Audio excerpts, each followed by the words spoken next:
Okay, good evening and welcome. I hope the sound is good. I see the library doors are closing, so it must be exactly 7 o'clock.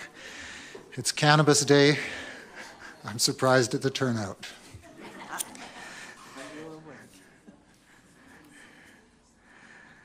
The first item is always the call to order and the declaration of a conflict of interest. So I'd like to call the Wednesday, October 17th regular council meeting to order. It's October 17th, 2018, 7 p.m. almost exactly.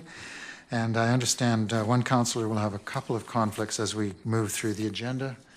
And we can wait till we get to those, but at 8.3 and 8.6.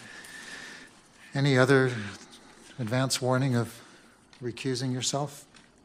If not, we'll move along. First, a motion to adopt the agenda as amended. Now, it has been amended a couple of times, and I explained to the corporate officer that I couldn't explain the amendments because it was Cannabis Day. So, Corporate Officer Frank is going to explain the two amendments that we had. Thank you, Your Worship. The agenda has been amended, specifically 8.8B, which is the 2019 Permissive Property Tax Exemption Bylaw number 572. It was first distributed on the agenda without the schedules that go with the bylaw inadvertently. So that was brought to our attention this morning, and we distributed an amended agenda that includes those schedules. Also, you'll note that some of the page numbers have changed, basically on the second page, because we added those additional pages. So those are the amendments, Your Worship. So page numbers are changed from item 8.8 on, basically? Yes. And, okay. No other changes? That was just the one? I thought there was one other that came today. Oh, yeah. Yes, thank you. 8.1A, due to a publishing glitch when we were putting it distributing it, there was a page missing in the report on page 27, I believe it was. So we've corrected that, and we distributed that earlier this week. So This agenda is corrected. But that didn't change the page numbers. It did not, blank. no. It was a blank numbered page? Yes. Okay. Anything else so we can keep track of the agenda as we go through? There's just one change on 7.1. There is no recommendation number 12. The numbering's just out of sequence, that's all. Okay. When we get to the Planning and Community Development Committee, I'll watch for that. Thank you. So, motion to adopt the agenda as amended and circulated today. Councillor Seegers, thank you. Councillor Wright, seconding. All those in favor? Any opposed? That's carried. Thank you very much. We have no appointments or delegations this evening, but we do have two proclamations that I will read through.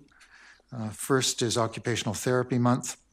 Whereas occupational therapy is a regulated health profession concerned with promoting health and well-being through occupation, and whereas the BC Ministry of Health recognizes that the occupational therapy profession makes a vital contribution to healthcare in our society, and whereas the health and well-being of many Canadians is dependent on access to occupational therapy services in community agencies, hospitals, chronic care facilities, rehabilitation centres and clinics, schools, social agencies, industry or private practice, and whereas the Canadian Association of Occupational Therapists and its affiliate provincial and territorial occupational therapy associations have declared the month of October to be known as Occupational Therapy Month in recognition of occupational therapists' integral role in healthcare delivery. Now therefore I, Bruce Mellon, do hereby proclaim that October 2018 shall be known as Occupational Therapy Month in the District of Sechelt. Is there anyone here from the occupational therapy?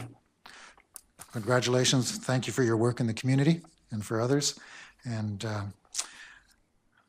not quite over a month, but October has been there. So thank you for that. And Foster Family Month, October 2018. This is one that we do every year. Whereas thousands of British Columbia foster parents and families provide alternate family care for children temporarily unable to live with their families. And whereas foster parents and families are an integral and valued part of the team of public and private individuals serving the children and families of British Columbia. And whereas foster parents and families are asked to promote emotional support and care for children who will eventually return to their own families.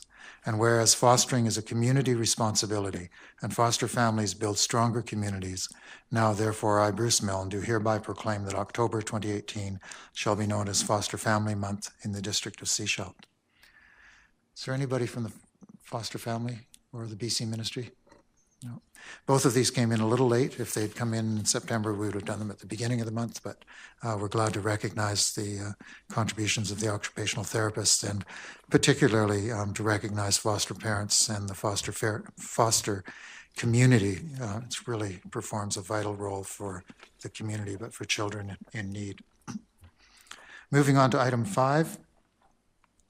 Minutes of the 7 p.m. regular council meeting of October 3rd. Could I have a motion to receive and adopt?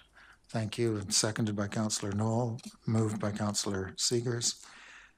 Any errors or omissions in those minutes? I noticed we moved to an 11-point font as opposed to 12. Is there a particular reason for that? We've moved to a smaller font, 11. I thought it was because of the day, just to confuse me. Yes, Your Worship. In an effort to be consistent and come up with one font, we've arrived at this one for a number of reasons, not least of which is our communications manager tells us that it's a friendlier font when publishing things on web pages and other digital ways. It somehow translates better. So this is the font we came up with as sort of a management team. Now, I understand there are some fonts that are very easy to read on screen, not necessarily on paper. We're welcome, council's input and comments are welcome. You need to read it. So a noticeable change. Councillor Inkster? Maybe it's to move us away from paper. Yes. Yeah. Okay. Any errors or omissions? That was the first point of this, other than the change in font, which was not an error or an omission. It was just a change to note. There being none, all those in favor of adoption? None opposed, that carries. And is there any business arising from those minutes?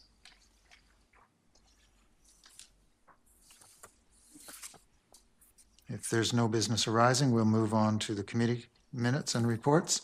And the first item, 7.1, minutes of the Planning and Community Development Committee meeting of Wednesday, September 26th. A motion to receive and adopt. Thank you, Councillor Seegers. Councillor Mueller, seconding. Any errors or omissions? And now we're going to look at recommendations 2 through 14, which should be renumbered. Recommendations number 11, 13 should be called 12, and recommendation 14 should be 13. You notice on page 22 of our agenda, there's no recommendation 12, so this would be a motion to adopt recommendations 2 through the renumbered recommendation 13. Councillor Lutz, thank you, and Councillor Mueller, second. I didn't hear any of those needed to be pulled out. All those in favor? That's carried. And moving to item 7.2, the minutes of the Finance, Culture and Economic Development Committee of October 9th. First, a motion to receive. Thank you, Councillor Seegers and Lutz. Any errors or omissions? If not, I'll look for a motion to adopt the recommendations 2 through 6. Councillor Lutz, Councillor Seegers, I think I saw. Thank you. All those in favor? And those are adopted unanimously.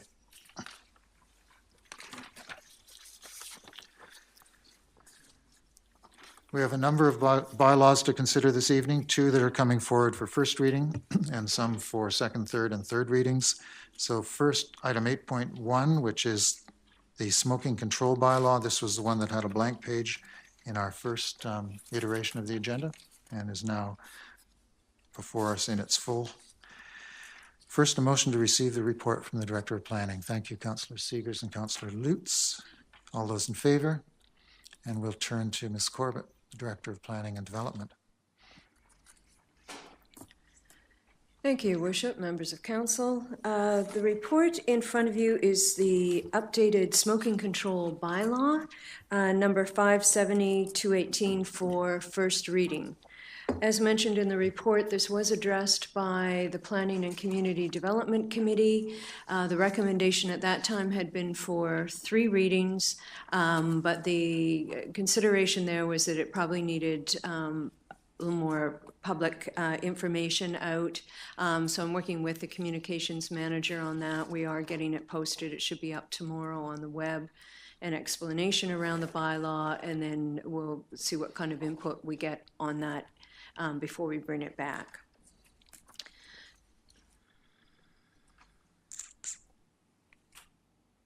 So in terms of what the bylaw actually does, currently we're guided by 2 things in the district. One is a very old 1991 smoking control bylaw, which was in place when you could actually smoke indoors. And then the ministry updated their regulations following when we were dealing with the update in 2016. They brought in new regulations. So they expanded their buffer area from 3 meters to 6 meters for any smoke-free buffer area around windows, doors, air intakes. They regulate public and private workplaces. And by workplaces, it means not only the buildings, but it's the vehicles, that sort of thing. So the regulations changed quite dramatically. Also in 2016, there was a recommendation from council at that time following, there had been a survey, a fair bit of public consultation. There was a desire at that time. Gibson's was just bringing in their smoking control bylaw, so there was a thought to line them to make sure that the buffer areas were the same. So while there has been on the Clean Air Society wanting a fairly larger buffer, we went with the 7.5 to align with Gibson, so there's some consistency across the coast. It will restrict smoking on all District of Sechelt properties, and I'll go through where it will actually restrict.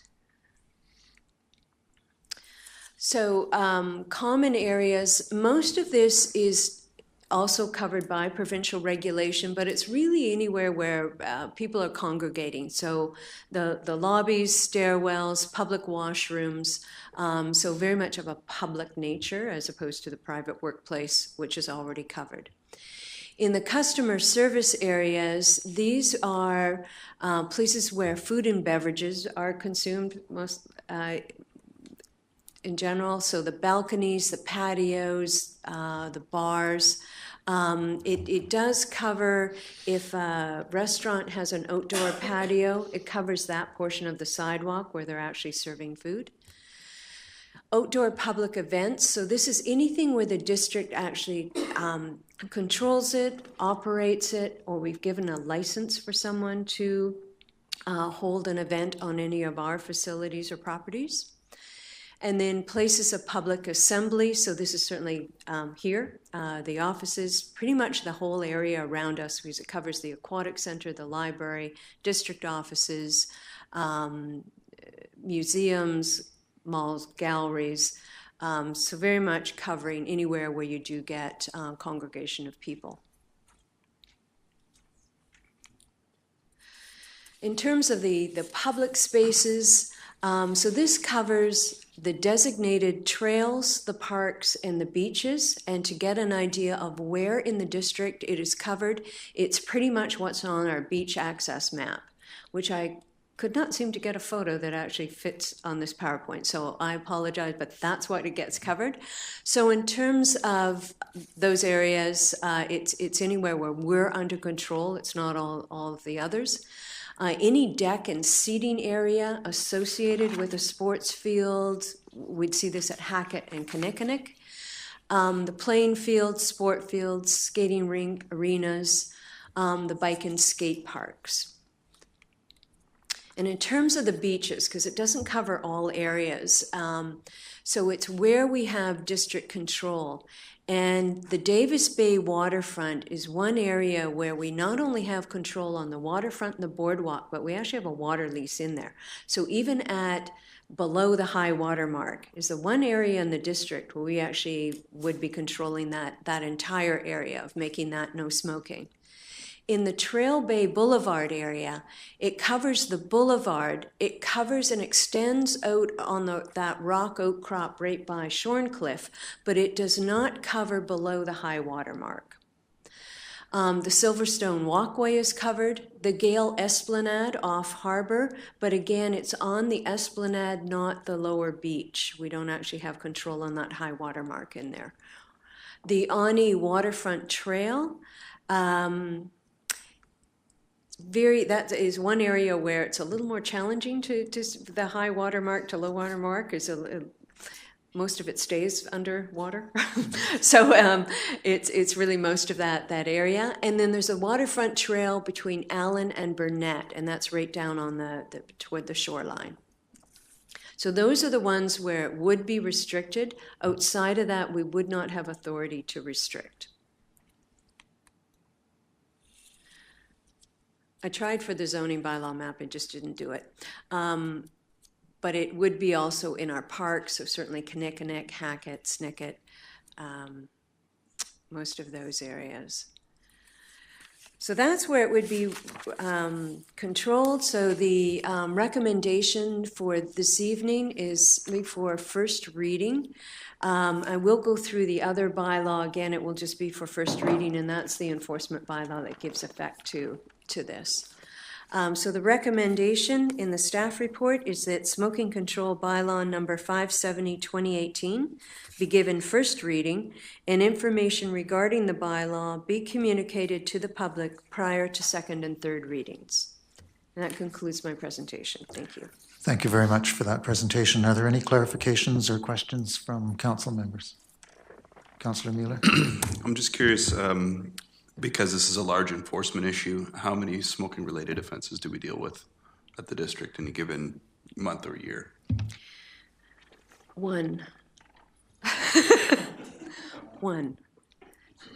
It involved dope and a transit stop, and that was it. Most we were finding from an enforcement perspective, it's the members of the public who are holding others accountable. So from a bylaw enforcement point of view, we don't have a lot of work to do. It's so accepted now that I could see it in certain places. If we're doing something new, I imagine we'll probably see some maybe on the trails or something like that where it's not quite as public. But it's interesting, it really hasn't been a big enforcement issue. Now, that was before Cannabis Day, so. Yes. Any, Councillor Inkster? Yeah, thank you. The important part for this one, for me, is sports fields. And we've talked about it before, and it's just as we know, youth and adults and children, as we know with the exertion with this at the sports fields with the lung expansion and things like that, when there's smoking nearby, it causes some issues, especially with those with asthma. So I think it's important that the district stepped into that area to provide some rules that we would govern ourselves by. Thanks. Thank you. Any other Councillor Seegers? Thank you. On page 32, and the second whereas. Now we're into the bylaw? Yes, in the bylaw itself, I'd suggest we move the tobacco on there, and then it conforms to the rest of the bylaw. Thanks.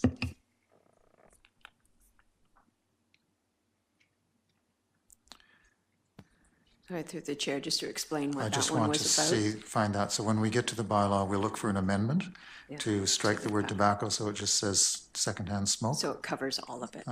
Correct. Do we in fact have the same determinations in terms of public health hazards on non-tobacco smoke? It's pretty much, the research is pretty clear on tobacco. I'm not sure if it's actually, there is research on much else, but I'm happy enough to see it extended to simply say secondhand smoke. Councillor Seegers? Yes. The rest of the bylaw has been set up so that it just is smoke.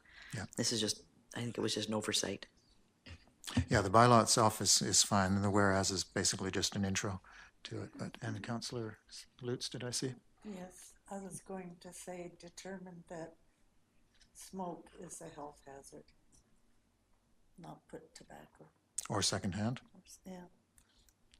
when we get to the bylaw, we'll take a close look at that. At the moment, I'm just seeing if there's any other clarifications from the report itself. And the one question I would have when you talked about district control or permitting, if we were to provide a permit for an event such as Canada Day or Oktoberfest, does that mean there'll be no smoking on Cowrie Street? Anywhere within the purview that we give the permit for. So, at the last Oktoberfest, I ran into somebody who didn't want beer on Cowrie Street. It was Oktoberfest. Somebody had almost spilled some beer on her child, and she was concerned about people having beer. So, but smoking would, anything we permit, anything we give a parks permit for, an event permit for, anything of that nature. Okay, and Councillor Wright? Thank you, Your Worship. On the public communication, other than putting it on the website, are we going to be doing a public information session with anything? Or is it just going to be the website and that will be it? Through the chair, I did send copies of it to both the Chamber and to the Downtown Business Association. We had an internal discussion, didn't see the value in doing yet another survey because we did it in 2016 and that was quite a large survey. But I take direction on what you think would be reasonable on that.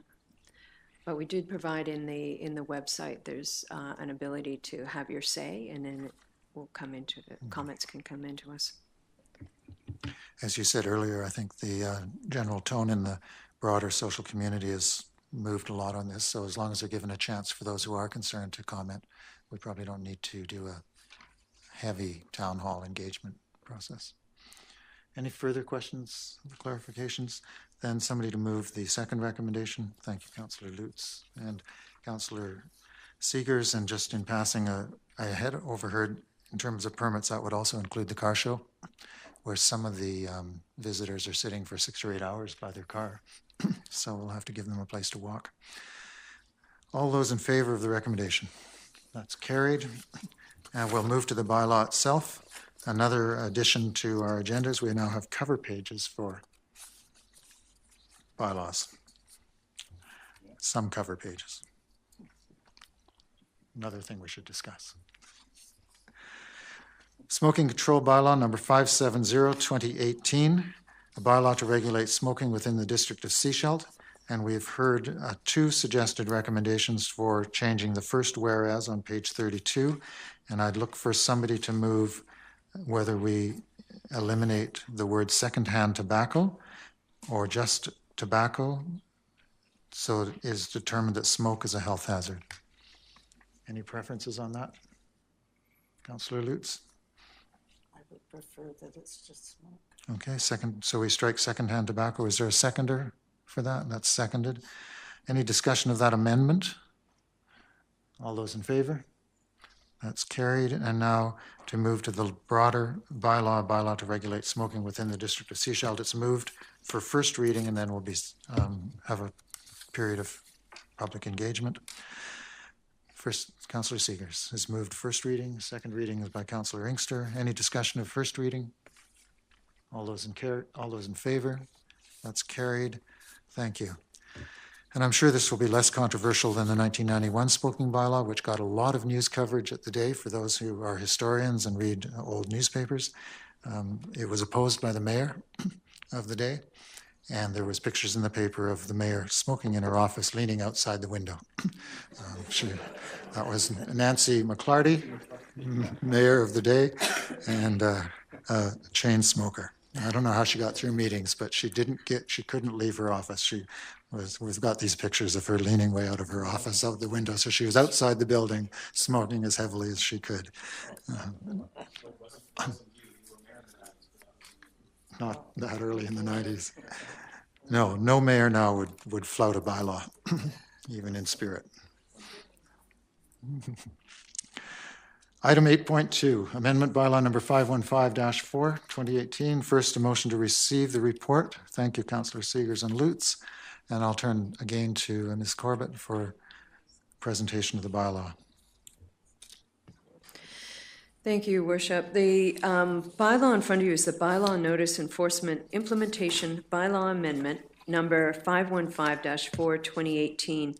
The effect of this is simply to authorize our bylaw enforcement officers to be able to ticket for bylaw infractions related to the smoking control bylaw. So the recommendation is to give this first reading because it wouldn't go forward in the absence of the smoking control bylaw. So depending on what happens as it comes forward, it would then get subsequent readings. Thank And you. that's the extent of it. Thank you. Any clarifications from council members? Clear enough? Then I'd look for somebody to move the second recommendation. Thank you, Councillor Seegers and Councillor Shanks. All those in favor? And then we'll move to first reading of bylaw amendment for the bylaw notice enforcement implementation, bylaw number 514-4, 2018, and the bylaw is on page 40. First reading is moved by Councillor Seegers and Councillor Lutz. All those in favor? And that's carried. We may get some public engagement on that. I have had, we've already had through our regular offices some concern, again, directly related to Cannabis Day, people who are saying we finally have it legal and I want to have a smoke in the park and I can't. And that's maybe precisely why we're bringing this in now. So the parks are smoke-free, but I know there's some concern. Moving on, item 8.3. Yeah. First, a motion to receive, Councillor Shanks, and this is one where you may have conflict. Yes, the conflict being, for many years, I was a member of the Sunshine Coast Lions Club, and I've maintained a connection with that organization, and I think it best that I not participate in any discussions on this. Okay, thank you. It's a perceived conflict rather than a direct one, but up to councillors always to make that decision.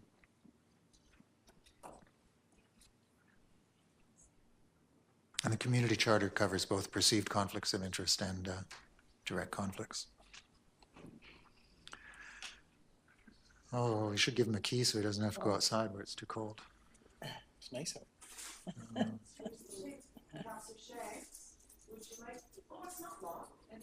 He's trying to go that way, which is locked. It's going to be cold. First, a motion to receive the report. Thank you, Councillor Seegers and Wright. All those in favor? That's carried. And if we can turn to the Director of Planning again, and Planning and Development, we'll move forward. Thank you. Quickly, so he doesn't get too cold on October 9th. All right. Thank you, Your Worship, members of council. The report in front of you is for request for second and third readings for the OCP and zoning amendments related to the Green Court development. So this is for the construction of 104 units of affordable senior housing, the 5-story apartment. And as you know, it involves the removal of the 29 bungalow units. This is the effect of the CD zone. It would remove the existing hall and incorporate it into the building.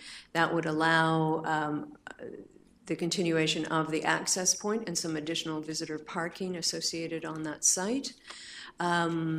Most of the building has the parking incorporated below ground. So this is the effect of the changes both to the OCP and to the zoning bylaws to allow an increase in density, to allow the 104 units, and an increase in the height to allow it to go to 5 stories. The current zoning on the site would allow a 4-story building, and that's what the Jack Nelson building is.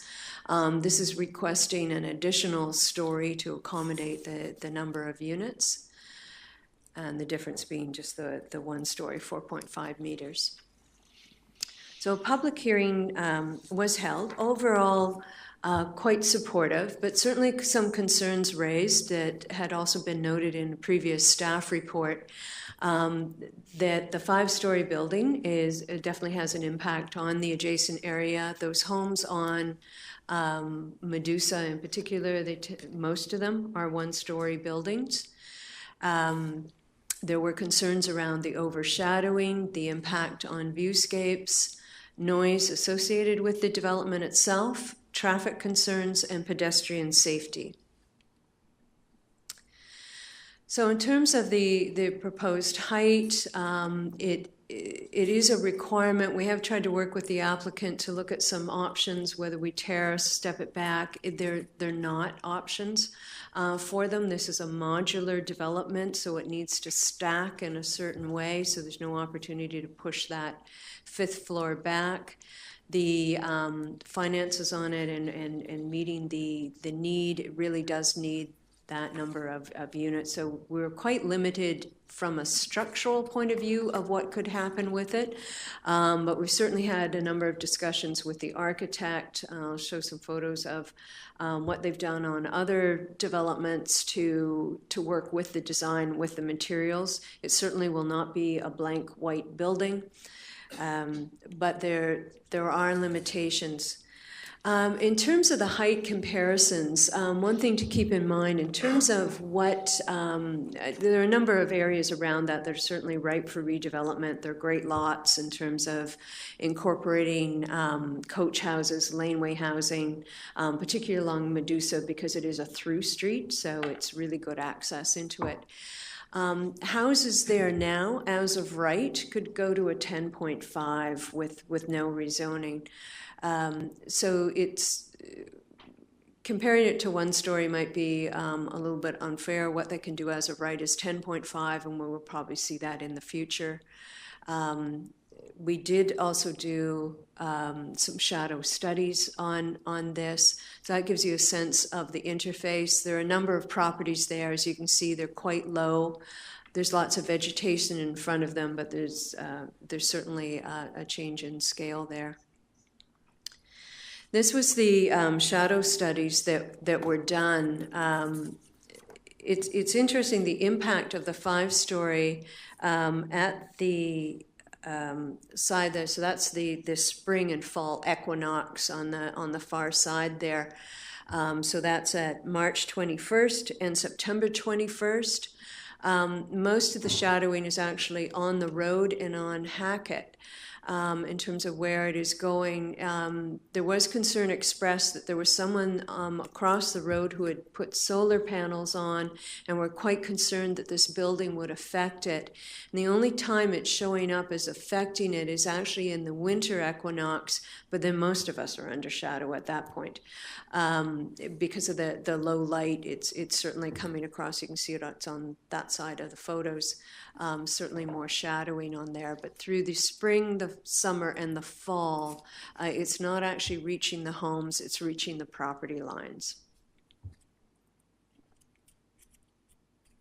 So this is the, as mentioned, this was a project done in the Lower Mainland by the same architects doing this project. This is also part of it is modular. And they tried to soften it by utilizing some different materials, breaking it up a little bit more, particularly around the colors on that 5th floor. This is a much bigger site. There's a little bit more to work with on there.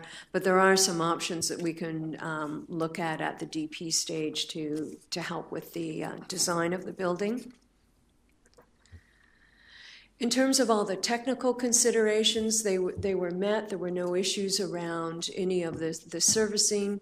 The traffic impact is quite minimal given this population. We don't anticipate very high levels of car ownership and travel.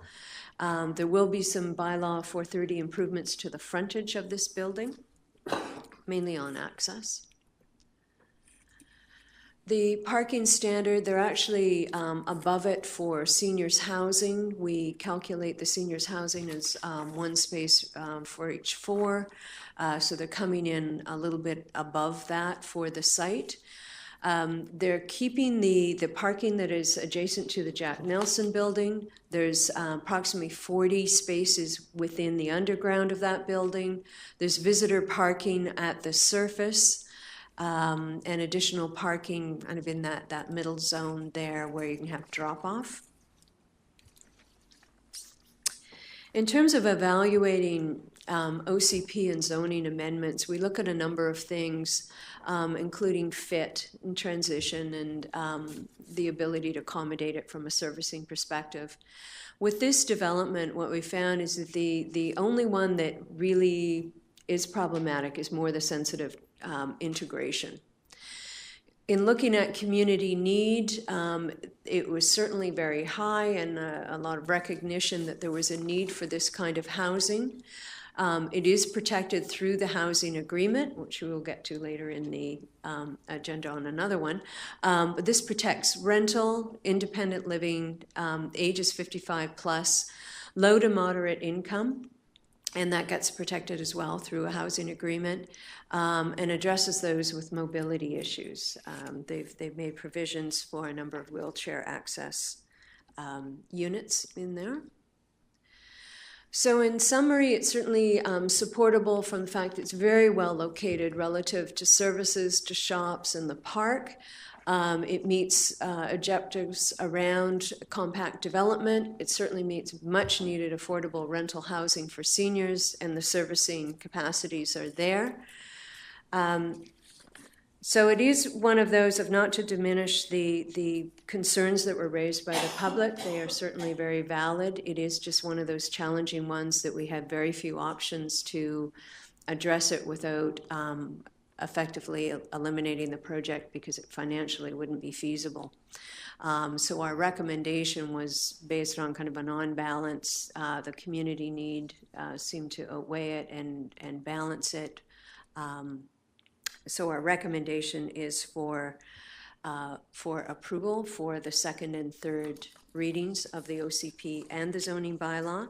So there are three recommendations in front of you. The first one being simply to acknowledge that the consultation with persons, organizations, and authorities has been early and ongoing. This is as required through the legislation.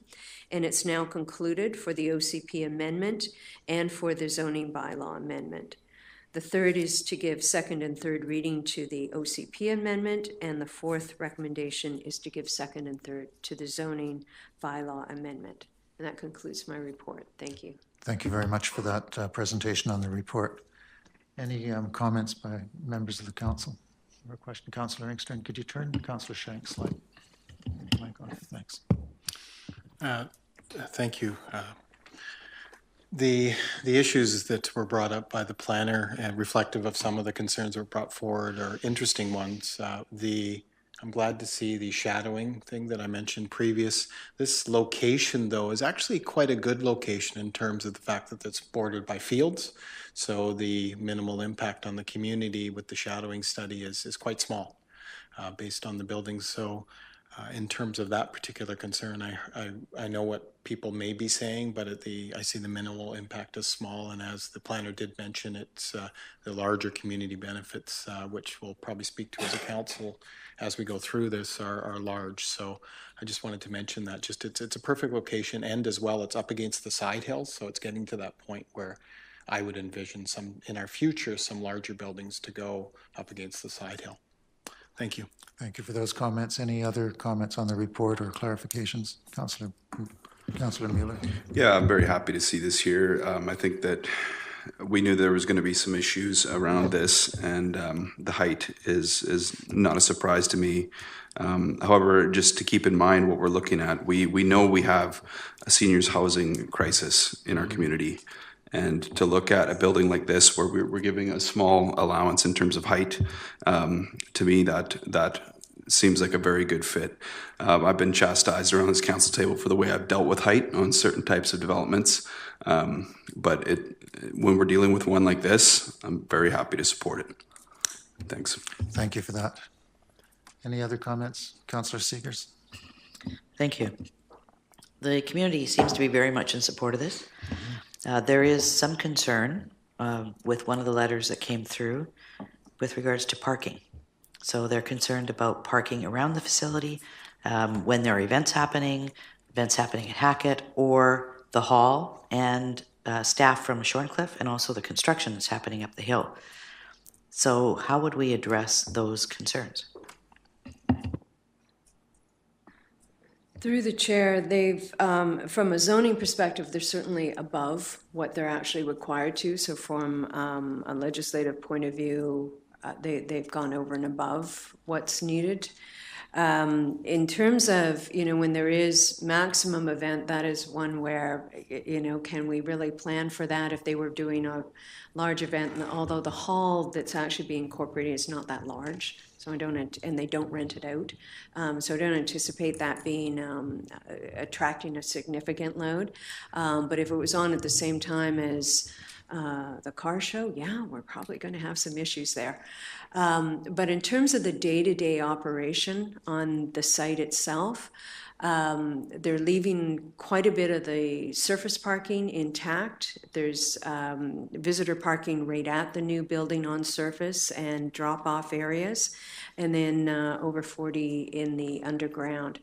So given the nature of the population coming into here, we anticipate that there'll actually be additional parking available underground because we don't anticipate that there being a large take-up with all the residents, and it seems sufficient to accommodate the staffing load. Thank you for that response. And Councillor Inkster? Yeah, Hackett Park, as I said, is nearby, and it has probably 50 parking spaces that could be utilized, and it's 50 feet away across a not so busy street. So we just have to share parking in some cases in our community in some locations. Yeah, I think the concern is when there's a major fastball event in Hackett Park and there's construction on a new building up the road and there's something on at Green Court and it's the book fair at the library, yeah, and then the car show comes. Well, those are usually on weekends, though a lot of that's on weekends. So, and construction generally during the week. So, sometimes we have those really great days in Sechelt where there's a lot going on, and we tend to get through it. I think so, and I think the director spoke to that response. Yeah. So, thank you for that. And any other comments before we go to the three recommendations, which are highlighted on the screens now and on our paper? Council confirms that the consultation is complete, has been early and ongoing and is now concluded, and that we give second and third readings to the OCP amendment and the zoning bylaw amendment. Councillor Mueller and Councillor Seegers, I saw because I'm looking in that direction, Councillor Lutz. And that's 2, 3, and 4. That's 2, 3, and 4, all of them. Any further discussion? All those in favor? That's carried and it's unanimous. And then we will move on to actually looking at those bylaws. Bylaw number 492-24-2018. This is item 8.3.3b, page 62 and 63. Bylaw number 492-24-2018, Sunshine Coast Lions Housing Society, Green Court. This is a bylaw to amend District of Sechelt Official Community Plan Bylaw number 492-2010. And second reading is moved by Councillor Seegers, Councillor Lutz. All those in favor? That's carried. And third reading is moved by Councillor Inkster and Councillor Lutz. All those in favor of third reading? That's carried, and that's moved forward. And item 8.3c, bylaw number 25-296-2018, Sunshine Coast Lions Housing Society, Green Court. This being a bylaw to amend District of Sechelt zoning bylaw number 25-1987. Again, we're bringing it in for second reading, which is on page 65. Second reading, Councillor Wright and Councillor Seegers. All those in favor? That's carried. And third reading is moved by Councillor Inkster and Councillor Lutz. All those in favor of third reading? Those are carried unanimously. And I would just say that I do think we need to acknowledge and respect the concerns of some of the immediate neighbors for what's going to be an immediate impact over the short term. But when we weigh the long-term community benefit and the potential development of that area over 25 or 30 years, this is probably the balance errs on the side of the community interest to support this. Councillor Inkster? Yeah, I just wanted to say that because this has been the second project for Lions Club over a number of years, and I just wanted to commend the people, Deborah, who was here, and the other members that have worked hard on housing over the years. I just want to commend them for the hard work they've put in so far and that they're going to put into this project to create more housing for people in our community. Good. Thank you. So thank you to the back row. Yeah. Lots of work. It's going to be a huge thing. We know that, so you really do have our thanks. Okay. Moving on to item 8.4. Oh yes, Councillor Shanks is probably shivering under clear skies and a half moon. And,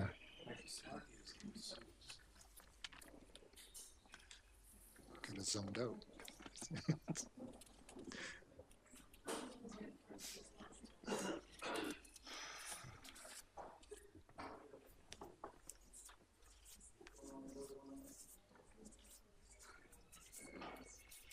Oh, he is coming back. I was going to say it's Cannabis Day. He's never coming back.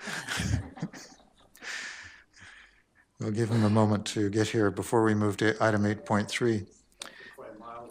It is? Good, good. 8.4. 8.4. We have again a report, a motion to receive the report on the Planning and Development Procedures Bylaw. Councillor Mueller, Councillor Lutz, all those in favor. And we turn again to the busiest staff person of the evening. Thank you, Your Worship, members of council.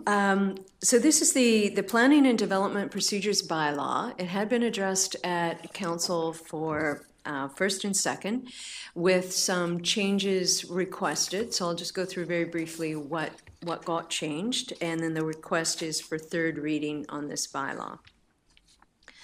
So these were the discussion points at the previous meeting that I had raised, seeking input on was the notification buffer for the amendments. I had proposed an increase from 50 to 75 meters. We looked at the reapplication interval for both amendments and for permits.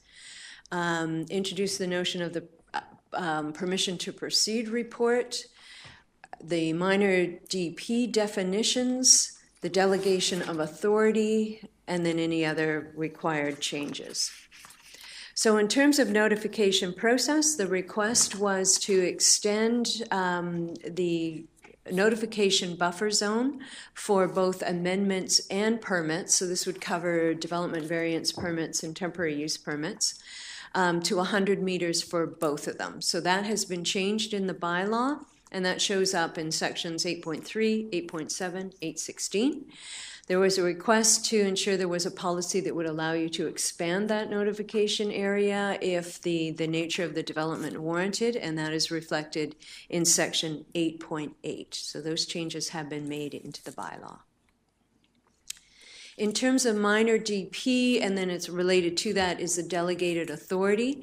So there was a request to remove the references to the DPA number 8. That was the intensive residential development permit area and the small lot subdivisions. So that reference has been taken out of minor DP. It retained the area limitations that applies to alterations and renovations. The previous minor DP and the delegated authority actually had it at 100 meters. There was some concern about whether that was enough too much, so I had proposed 20. And at the time, that was when we were dealing with guest cottages and that sort of notion, so it would kick those into a major DP.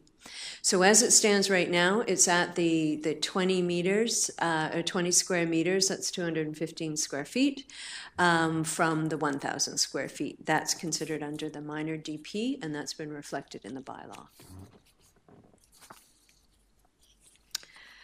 In terms of the application procedures, oh, no, I think I missed one. Yeah, I did. So the permission to proceed report, that was discussed. It stayed in. There were no changes to that. And then in application procedures, there was a question around differentiating between public hearing and public information meeting, and to reflect that into the bylaw. Part of that's bylaw, and part of that's how we've been dealing with it, that I think is creating some confusion for the public. A public hearing, it's statutory. The district runs it. We control it. And it's subject to legislative procedures. In the public information meeting, it's the responsibility of the applicant. We will sometimes attend, but it's really the applicant-driven process.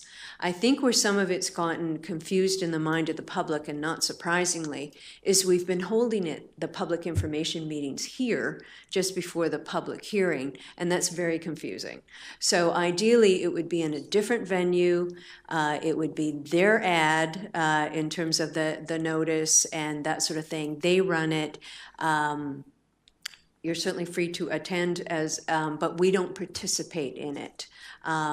Sometimes with staff, we can answer some questions sometimes there's questions around process and next steps, but that's about it. It's really for the applicant to kind of test the waters. So in terms of our, our processes, we really recommend that they do this fairly early in the process, certainly before it ever gets close to you, or ideally before it comes to committee. So we have a really good sense of what the public is thinking about this.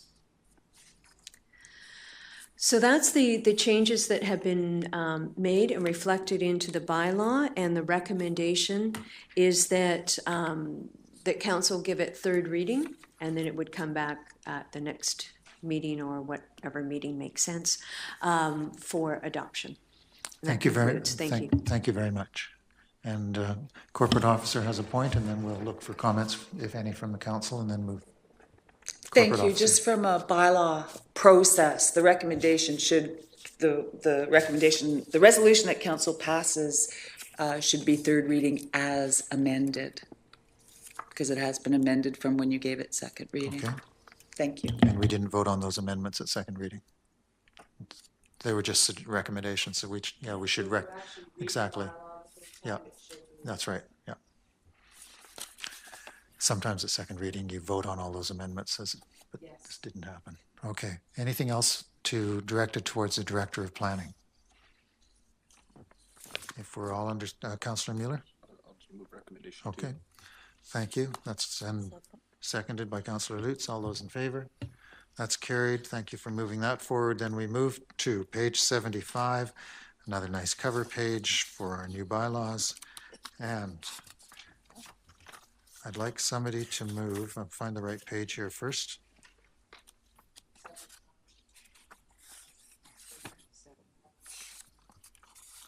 Bylaw starts on 77.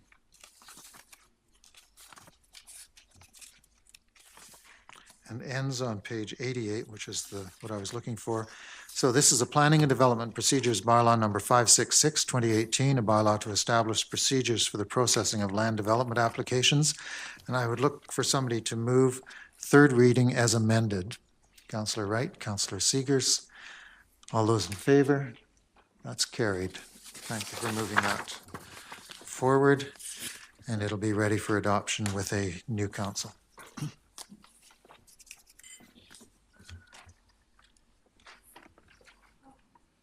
Item 8.5.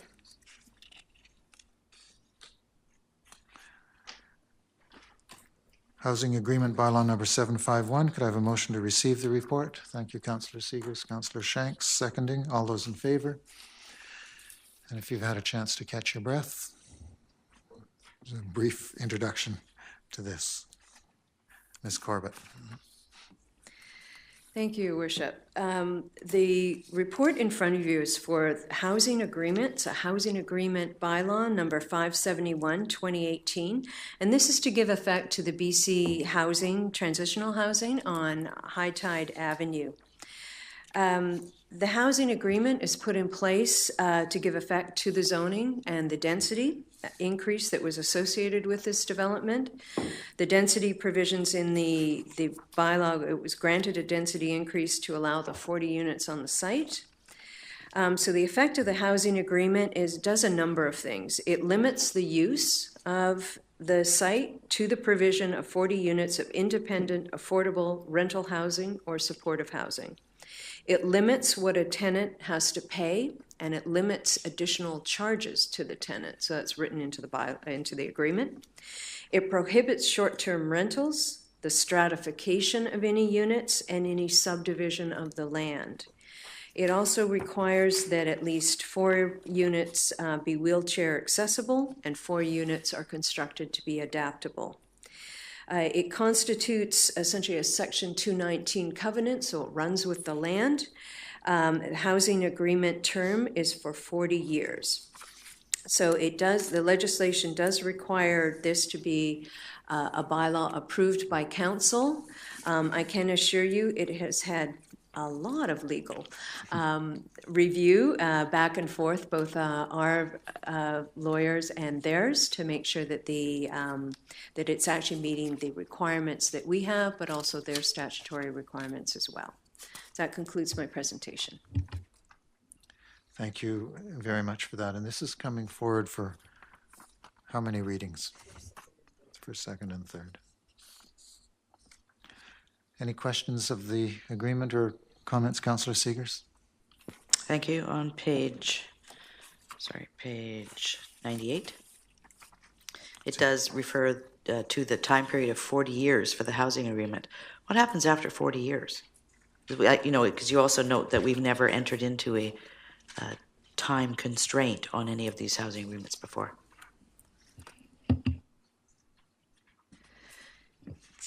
Through the chair, the original wording that the district had in some of the housing agreements is that it just runs forever.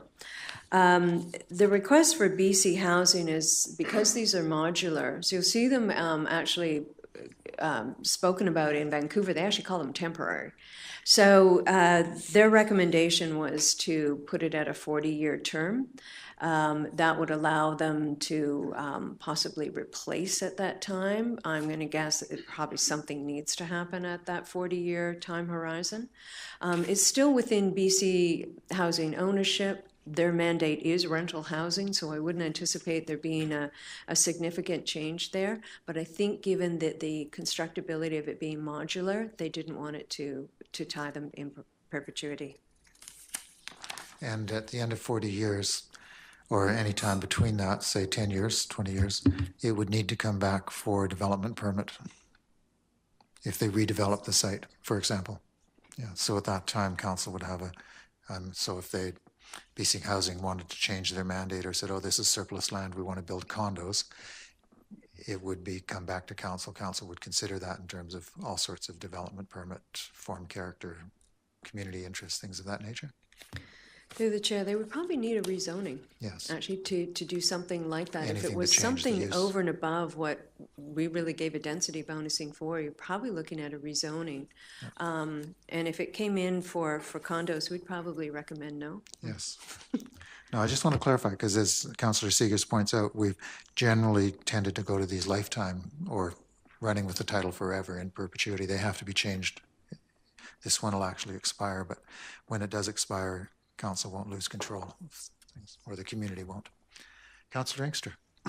Yeah, thank you. That's what I was going to say. With the planner, it indicated, Tracy had indicated, is that the modular nature of this. They're rolling a number of these out in different parts of BC to deal with the housing issue, including Paul River, and some communities are talking about the lifespan of how long they'll be in those communities. And I've been here for almost 40 years, and the change in the downtown for me, witnessing has been huge. So I'm not even sure if these buildings will come close to 40 years before they add something or make some changes to that site. So it's interesting. Thank you.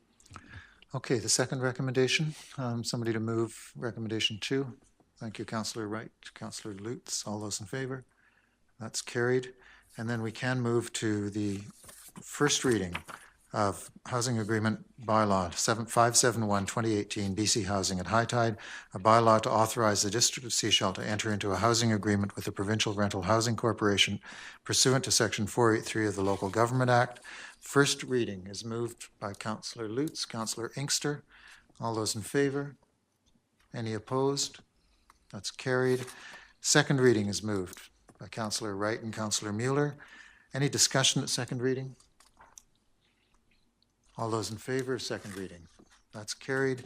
And third reading is moved by Councillor Seegers and Councillor Lutz. All those in favor of third reading? Any opposed? That's carried. Thank you for that work. And that will come back again for adoption with a new council.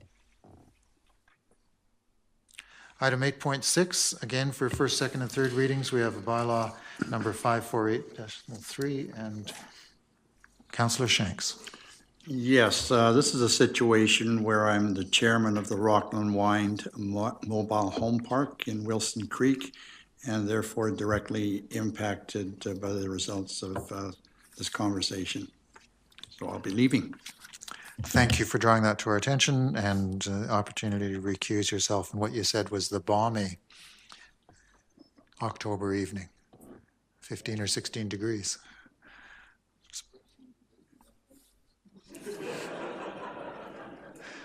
Just reading the weather, that's what Joanna said. Wagstaff's reports.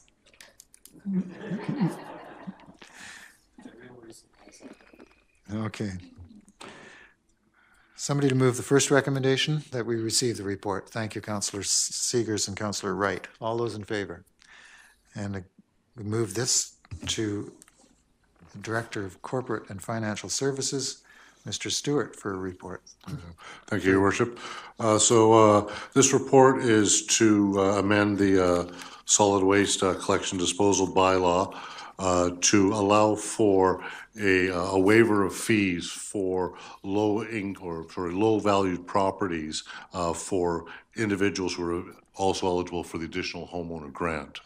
This came about as a result of council starting to provide garbage services to mobile home parks and adding that garbage fee to those residents, and sort of the unintended consequences of then perhaps putting on additional charge onto people who could not really afford to absorb that cost based on being on a disability income or low income veterans, et cetera.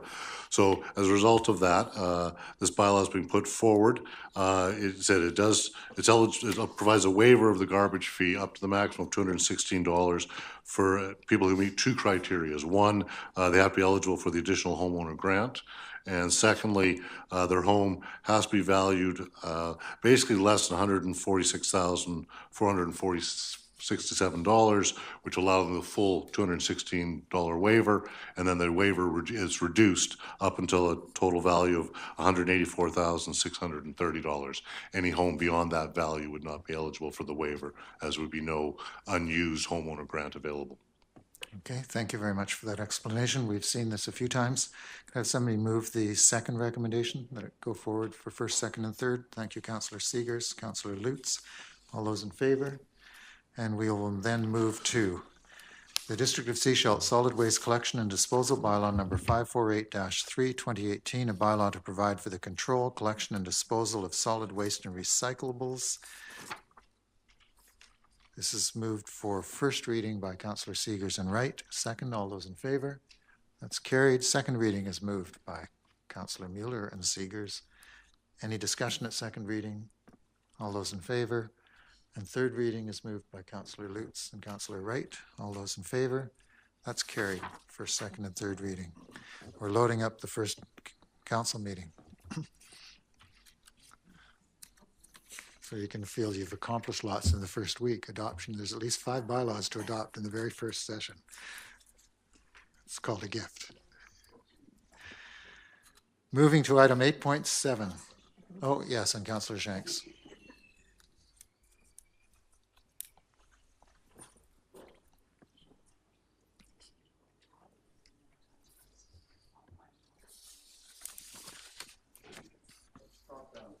It's getting cooler. Okay. It's now 8 o'clock, so we'll try and move ourselves along here. Item 8.7, which is page 119 of the agenda, not yet into the new numbers.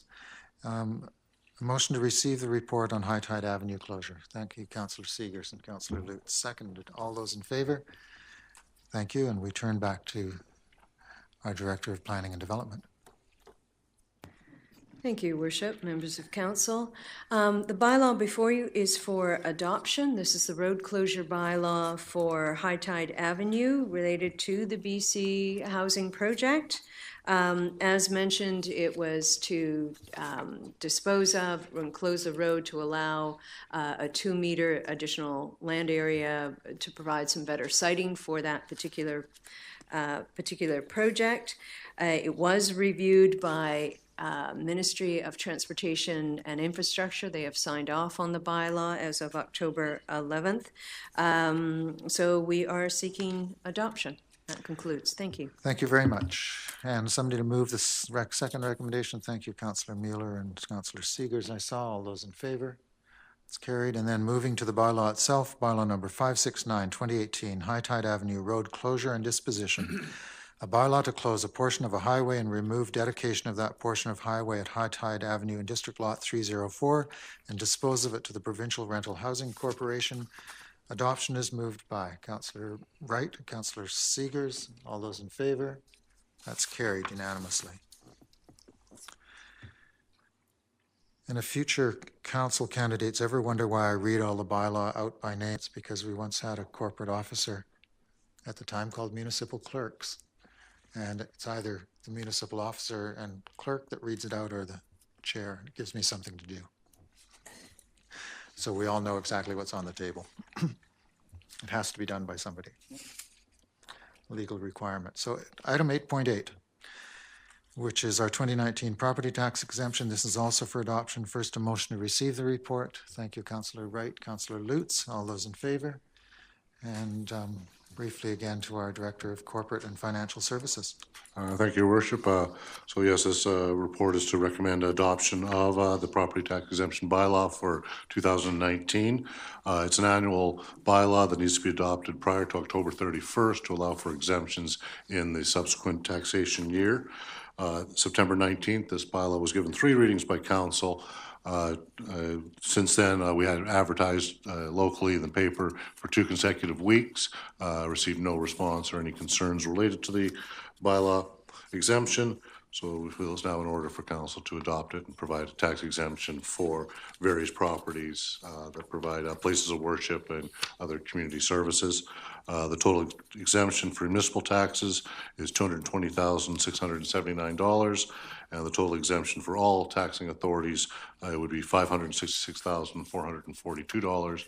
And I should point out this has no budget impact because a waiver amount is not included in the current budget, so there's no loss or change in the budget required. Thank you.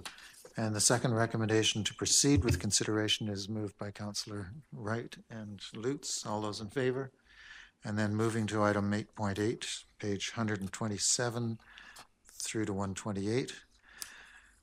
Adoption of 2019 permissive property tax exemption bylaw number 572, 2018, a bylaw for the purposes of exempting certain lands and improvements from municipal property taxation for the 2019 taxation year, is moved by Councillor Mueller, Councillor Wright. All those in favor? That's carried. At one of the committee meetings, was there the individual tax exemption was available? You gave us the totals now, and I thought I remembered at one time, as this came forward, there was actually the amounts for each property. There is, in fact, that's what was handed out tonight, the schedules that were attached and handed out in the amendment bylaw. Some of us still don't see it. Were they? Yeah. Oh, I guess they weren't handed out. This was the amended bylaw. So we It understand includes that the schedules. bylaw of the properties, we know, so we're approving the right thing, but I think there was also that extra bit of information at one of the committee meetings. Okay. The schedules are included in the amended agenda that went out later sometime today. You'll notice what's on the screen doesn't have the individual tax amounts.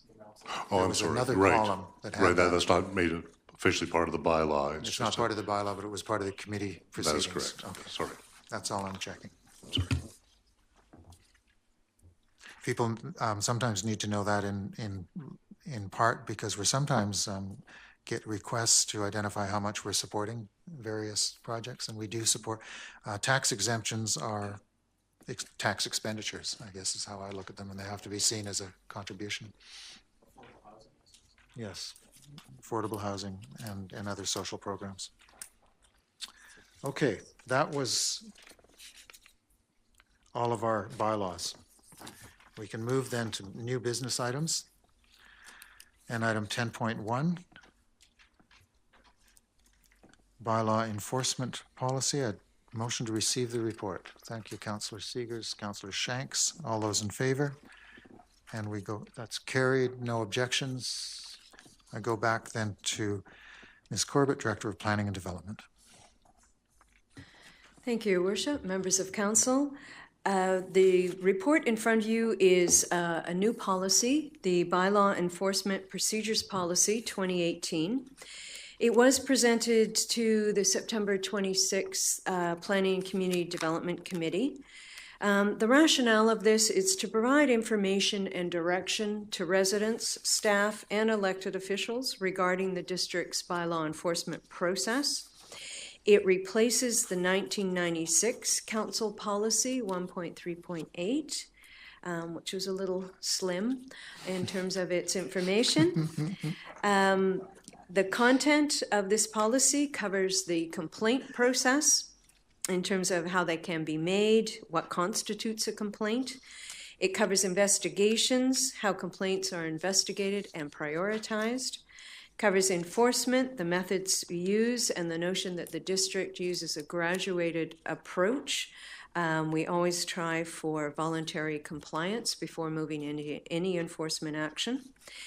It covers some information on confidentiality. This has come up a few times. We've had inquiries from the public regarding confidentiality of complaints. So from the district perspective, it is our policy to keep information related to complaints confidential.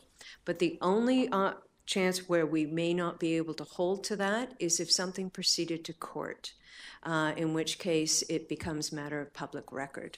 But that is the only consideration where we would not be able to abide by that. So the recommendation is that the Bylaw Enforcement Procedures Policy be endorsed and that Council Policy 1.3.8, Bylaw Enforcement Policy, be rescinded. That concludes my report. Thank you. Thank you. Any clarifications of the report and then I'll look for somebody to endorse or move recommendations 2 and 3. Thank you, Councillor Seegers and Shanks. All those in favor? That's carried. And then we move forward then to the actual, do we need to actually endorse it? We've done it. We've just done it. No, good. I'm trying to remember why the 2001 one was as slim, and as you say, and I think one of the issues was simply the first statement of the 2001 policy that investigation will commence on submission of written complaints. We actually wanted them in writing as opposed to on the sidewalk or word of mouth or telephones. We're trying to actually create some systems at the time, and that they actually be heard or visible, as opposed to in the imaginations of some. Thank you for that bylaw. I looked it over and I thought it was, the real usefulness of it is to actually give to the public so they can see that there's a process and how they would follow things up on this. Moving on to item 11. We're at 11.1, Councillors' Reports, and I could start on my far left and the gallery's right with Councillor Wright. Oh, thank you, Worship. I had the pleasure to go to the land transfer ceremony at the Longhouse and also at the Sechelt Nation Hall on October the 6th, and that was a very significant ceremony and a very significant event within this community. Also attended very quickly the opening of the art festival. Actually got there about 20 minutes before it opened and had a quick run through before I headed off to an all candidates meeting. And then I did the opening remarks at the Ravenscry Theatre, coasters covering coasters. And it was a night of music. Enjoyed it. Missed the dance floor, but that was okay. And then I attended the annual general meeting of the Coasters Car Club. And that concludes my report. Thank you. Thank you very much. And Councillor Seegers? Thank you. I too attended the Foundation Agreement celebration. Very well attended, very organized. A number of us were there. It was a pleasure and honor to be there. Along with the other candidates here, we have been going to lots of election forums. So I'd like to thank the community for stepping up and putting those on for us. It's been great opportunities to connect with residents. And I attended the movie Tomorrow that Dana Capel brought to the community.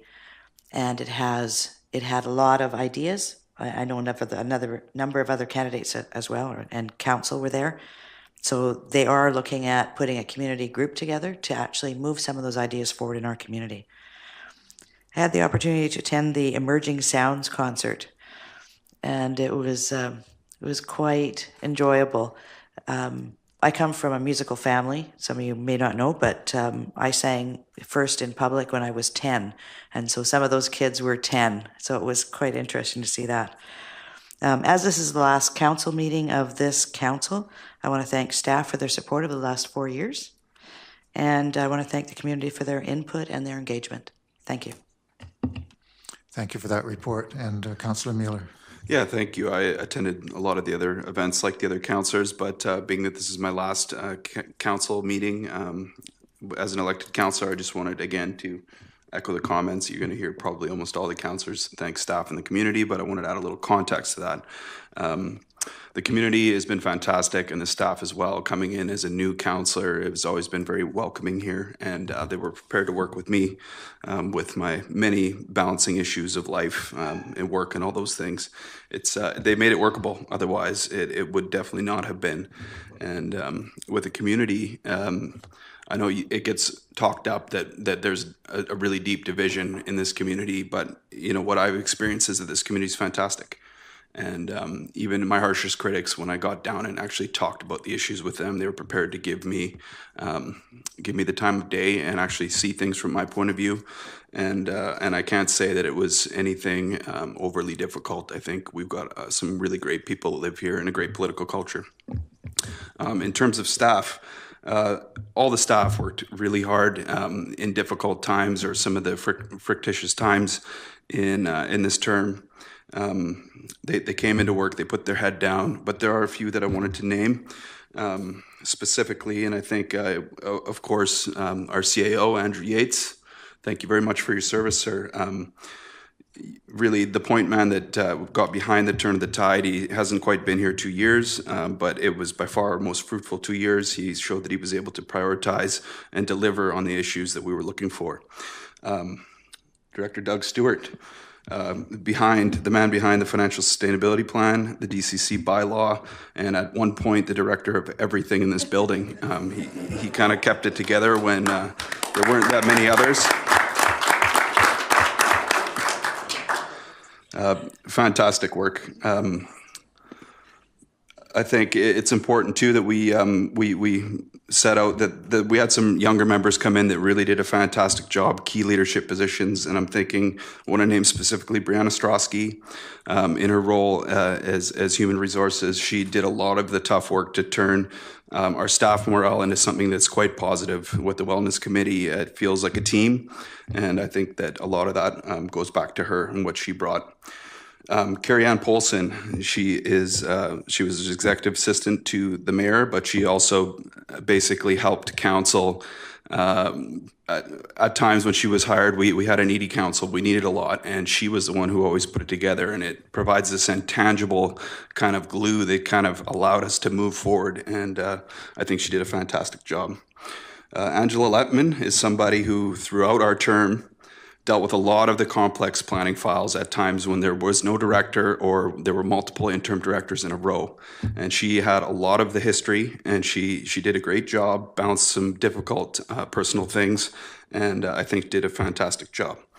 I also want to mention John Hart, who I think throughout the building boom, he kept us in good standing out in the building community, and I was out there. I was working in Sea Shelton this time, and I know that that the feedback I received was positive, and it was such a tough time. The building boom, the numbers are through the roof. We know that, and they managed to stay on top of it the best they could. So those are some of the particulars. I think that we've got an election ahead of us. Sea Shelton doesn't need to be concerned. Whatever happens on Saturday, we're going to have a fantastic council. We have fantastic staff and a fantastic community.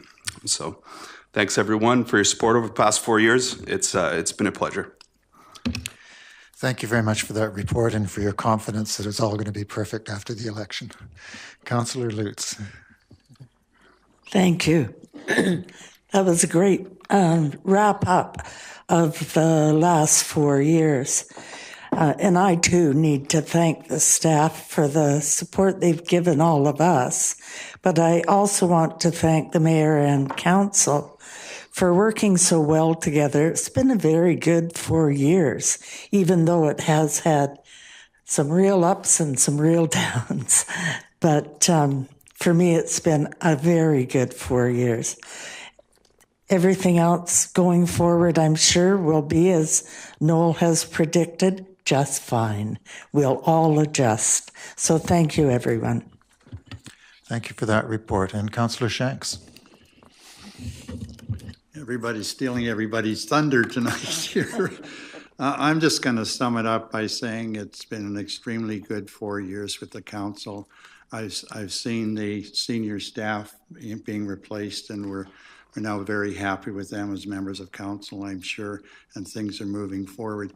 I think to give credit where credit's due, young Noel was refreshing for this council. He was certainly refreshing for me as being one of the older councils over several years. I think he made his mark at the first AVICC, where he brought forward a resolution and got overwhelming support from those people. That told me something about this young man. And I've listened to him ever since that, because you're never too old to learn. Thank you, Noel. And to all the members of council, all the best on Saturday. As has been said, it's going to be a good council, whatever happens on Saturday. Just like to reiterate another issue that came up at the FCED meeting in terms of, do we have an update in terms of the work on Scanna Road and the lane, in terms of when that might happen? It was brought to everybody's attention in terms of Sandy Hook Trail. Yeah.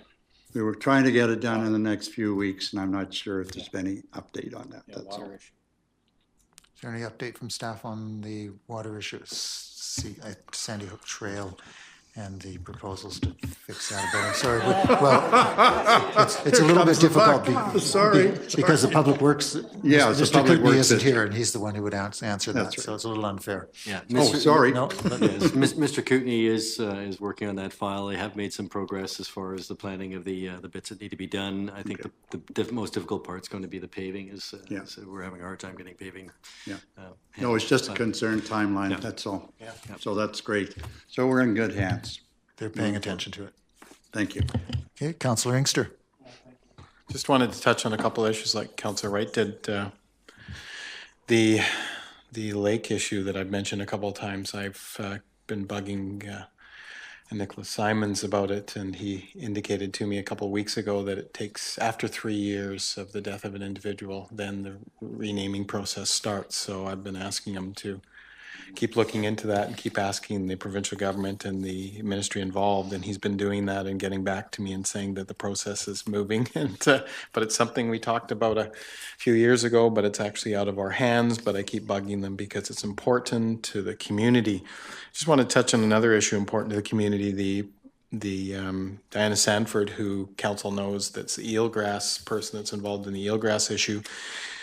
She has moved with something I've indicated council. We worked on the cleanup of Porpoise Bay, looking at some of it, and not necessarily the boats, the derelict vessels, which we're also moving on as a district, and the Government of Canada is more interested now with the working with the sea shells, is that there's a program that she's bringing Diana with some people to Porpoise Bay in the next few weeks, in which they're going to do a further cleanup of debris in parts of Porpoise Bay, and the District of Sechelt has I believe is committing, I think Mr.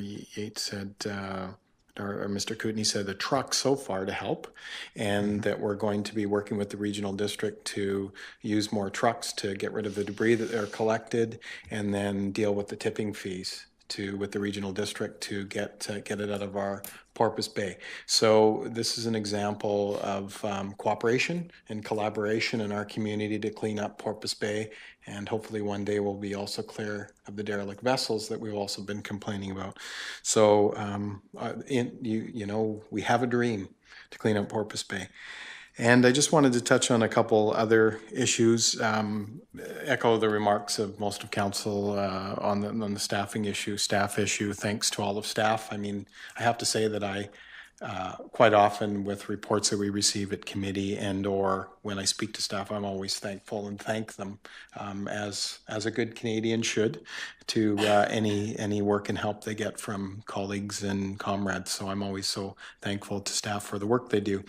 I just wanted to end by wishing Councillor Wright, Councillor Seegers, Mayor Milne, Councillor Lutz, and Councillor Shanks luck on Saturday. And I wanted to thank Councillor Mueller for serving with us, and thanks to him for being a little bit older than me when I first ran, so I still have the title of the youngest councillor elected in Sechelt. But thanks for him for serving, and in some cases giving an environmental stewardship perspective that I also share with him on what's important to our citizens in Sechelt. Thanks to council. Thank you for those reports. I'd like to mention three things, if I could. I'd like to briefly mention the reconciliation and foundation agreement that has been mentioned by other councillors. Councillor Seegers and myself, and among probably 30 others, were called as witnesses to that event, which means we should bring what we saw and what we witnessed back to our own communities in various ways. And it's always an honor to be asked to be one of those witnesses, and as I'm sure Councillor Seegers will attest. But it is important for us to bring back to our own communities the importance of that event. It opened with a lunch with a number of active people in the community, plus visitors from a number of First Nations and Indigenous people from around the province, some coming from as far away as the Okanagan. Clearly the neighbors in Squamish and Sliammon were there as well. And ministers of the Crown, representatives from the federal government. It was a provincial agreement, so Minister Scott Fraser was there. Scott and I are old friends because we were both elected in 1996 and used to party at AVICC and UBCM when we were young enough to party at those events. And but it was a very important moment in the history of the Sunshine Coast to see the first steps towards reconciliation that recognizes the shared authority of the traditional inhabitants of this land and the Indigenous people with the Crown sovereignty, and mixing, squaring off Crown sovereignty and Aboriginal title is a bit like squaring circles. It's almost impossible to do, but they've started that work. And it's impossible because they're two totally competing. Crown sovereignty doesn't recognize anything outside of its single sovereignty. And Aboriginal title is more open and almost postmodern in its approach, but it can incorporate Crown sovereignty a little easier than Crown sovereignty can incorporate Aboriginal title, let's put it that way. But the steps are being made, and it was really good to see that, and we will see the future being built here on the Sunshine Coast through a cooperative and collaborative approach to caring for the land that's there, and that was recognized in the celebrations of that morning. The other much smaller event that I attended on Saturday in the late afternoon was the celebration of life and acknowledgement of the contributions of Joyce Colobus, a community member who was the mayor of the village of Sechelt and a councillor on the village and on the municipality at a time when we referred to them as aldermen, regardless of gender. And she passed away recently. And it was a remarkable life and contribution that she made to Sechelt, but it was also interesting for somebody reflective in my mind. There was probably less than a dozen people. There was 6 family members and probably 6 community members, including myself. But her contribution was far, far greater than that, but it also puts into perspective that when your contributions are moved on, and it's 10 or 12 years or 15 years or 20 years or 30 years since you started to do some of those things. Communities can forget. In this case, the community cared for Joyce in quite remarkable ways, and many of us knew her. She was at the Arts Council when I was first involved there, and one of the people who would come and answer the late night alarms. We always tended to look for volunteers in the downtown area to answer the alarms, the burglar alarms at the Arts Council, and they were almost all senior women.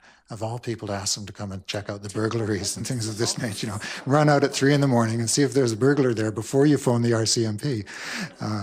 Joyce was in that group, among others in this area, but she did that willingly and with enthusiasm. What was most remarkable about Joyce's life and this community was the last 10 years of her life, as she was losing her memory and getting early onset and the later advanced stages of dementia. She was cared for by this community. She was a walker. Her and her husband were walking to the lakes and the mountains every day when they were healthy. She used to swim out on Trail Bay all through the seasons. But as she was losing her memory, she still walked this community, but she was well enough known and cared for that she would poke her head into the art center or into this building, ask if she could come to meetings. Oh, yes, I'm not allowed to go to these meetings, she would say, and then she would ask what was going on.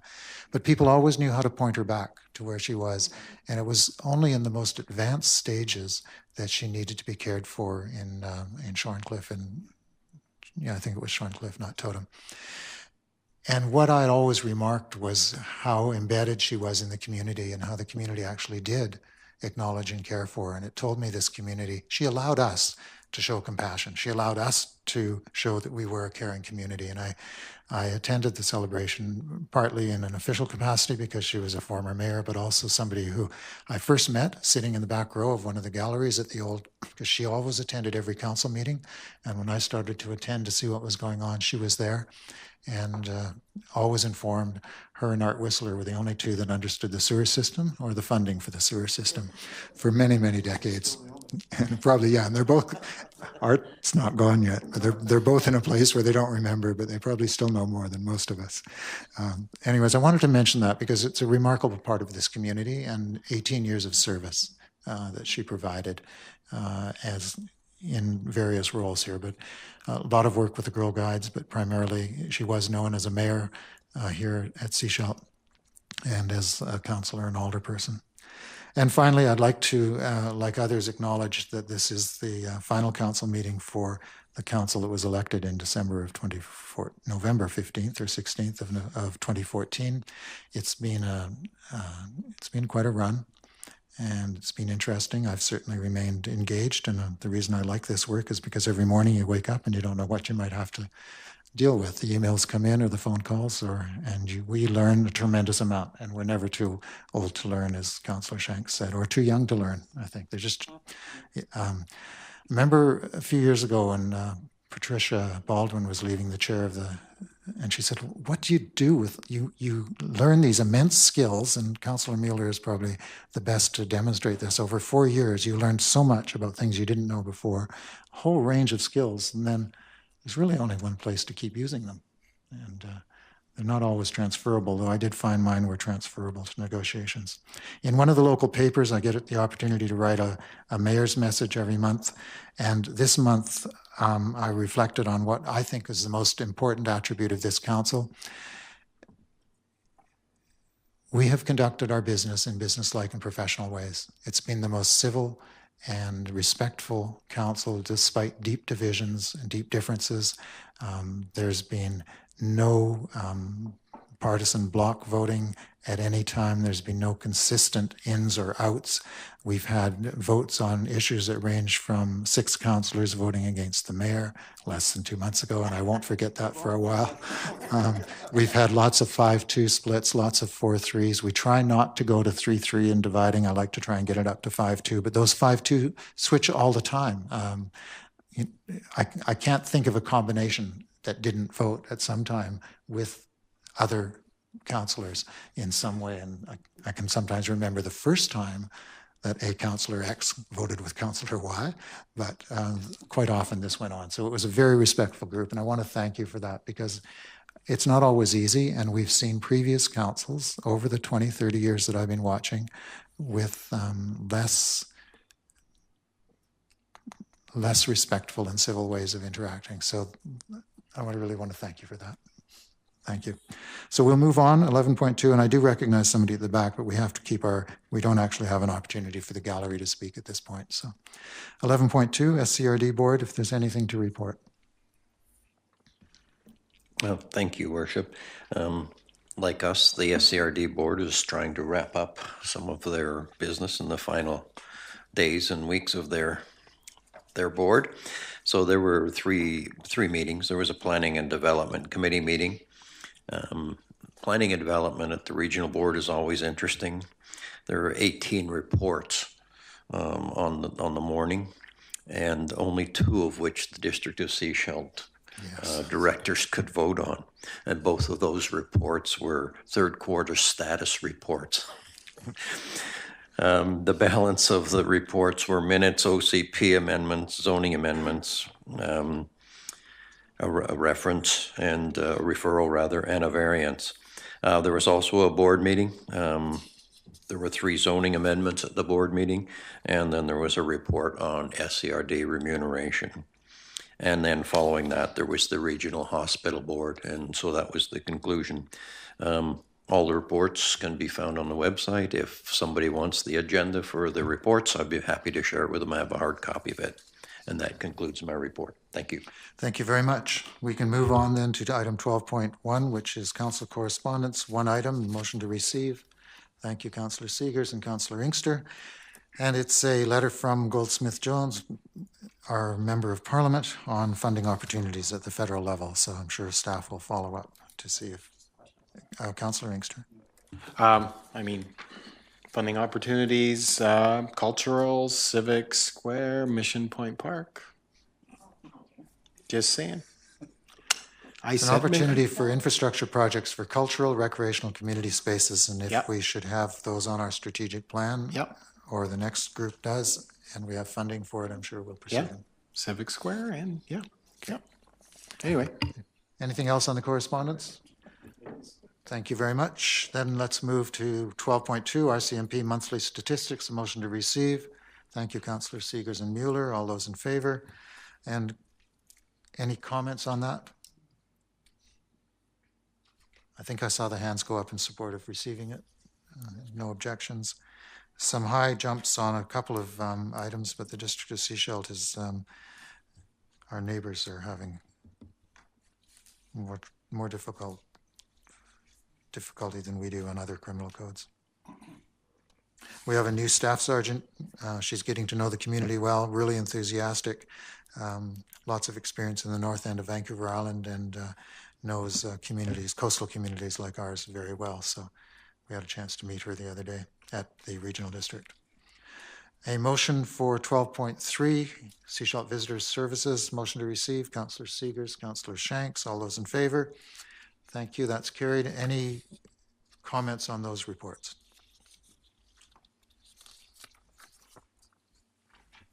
Without moving too fast past that, a motion to adjourn. Thank you. And before I adjourn and count that vote, is corporate officer. Your Worship, I'm prepared to make a very brief elections update. Should the council wish. Thank you. I was talking about that this afternoon. We've had 2 advanced polls and a few other things. So without getting into the political side of the campaigns, could you tell us how the election is actually proceeding? Well, as you know, Council, we held our 2 advanced voting opportunities, the first on October 10th and the second on October 16th. We had a total, combining those 2 days, of 968 qualified electors vote.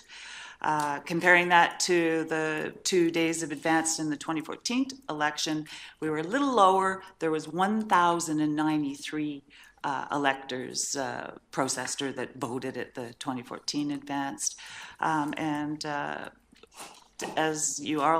As you are also aware, the district allows for mail ballot voting, and as of now, we've received 53 mail ballots. Of course, they stay sealed, and they'll be added to the rest of the ballot count on Saturday.